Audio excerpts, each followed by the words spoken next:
bumalik na po kami sa bahay nila Ate Lisa. Ginabi po kami mga kababayan kasi medyo malayo talaga yung pagamutan ni Ate Lisa. No? Okay lang kayo dyan, Tay? Okay. Si Ate Lisa, okay lang? Ininom mo na yung drinks mo? Masarap? Okay. Si Tatay Benny, nag-iinom ka na, Tay? Nag-iinom ka na? Hindi, yung... Oo, iniinom mo na. Oo, yung binibigay kong ano, yung... Anong pangalan yan? Patinig? Yung ininom natin? Ha? Vitamilk. Oo. Ayun, Vitamilk. So ito na lang muna ininom namin mga kababayan kasi nasa biyahe. Nagutom ng tindahan namin. Minamadali rin namin makauwi pa ng Pangasinan mga kababayan kasi bukas si Oliver naman ang ipabiyahe namin sa pagamutan. So pag uwi ng bahay, tulog. Siguro makauwi tayo ng bahay 8:30.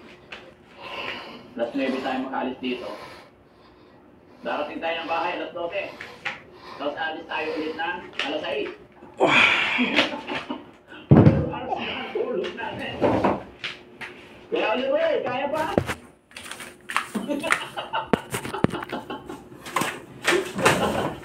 Magdabusin na. Kaya Oliver, okay ka lang? Kaya ba? Kaya ba? O, saan niya na ganito?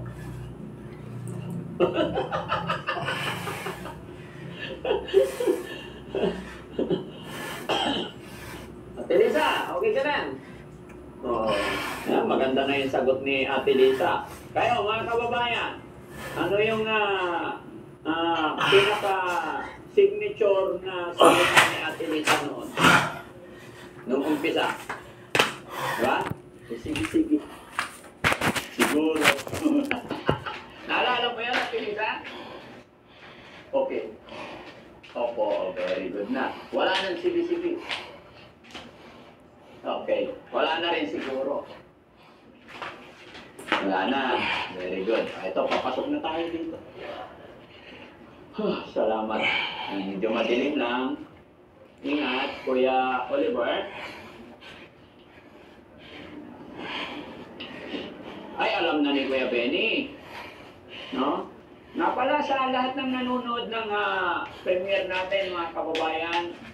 Ngayon pa lang ako'y nagpapasalamat po sa inyong lahat sa suporta ninyo. Naging maganda yung views natin. Kaya sa lahat po na nandyan sa baba, sa premiere natin, maraming salamat po mga kababayan. Hindi ko po kayo maisa-isa. Ganon din po sa mga kababayan natin na nasa ibang bansa, mga kababayan natin OFW. Maraming salamat po sa inyong lahat mga kababayan. No? Sana po kayo naroon din dito sa Pilipinas, Luzon, Visayas, Mindanao. Maraming salamat po. Yan, pasensya na po kayo sa boses ko pagka ganitong napupuyat si Daddy Frankie. Talagang namamahalat po ako. No? Hindi rin kasi natin pwedeng hindi sundin yung exercise na guys. Para tuloy-tuloy ang kanyang paggaling. Maganda yung katawan natin. Healthy living guys.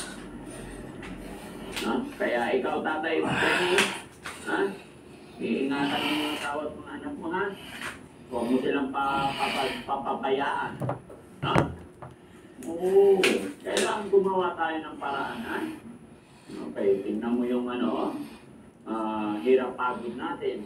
Tapos pag pinagutuman mo si Ate Lisa, wala, babalik sa problema ulit.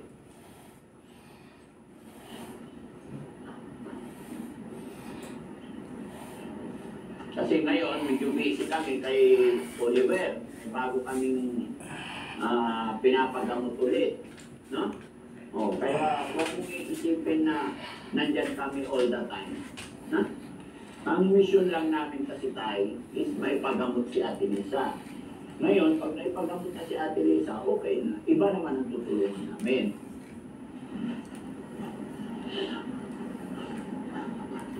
Tsaka pag pinabayaan mo tayo, sayang, yung effort pagod natin, tingnan mo, ang mahal ng gamot, di ba?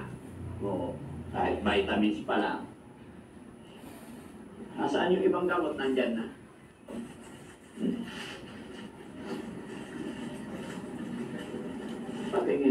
Patingin tayo ng mga gamot. Sama natin dito.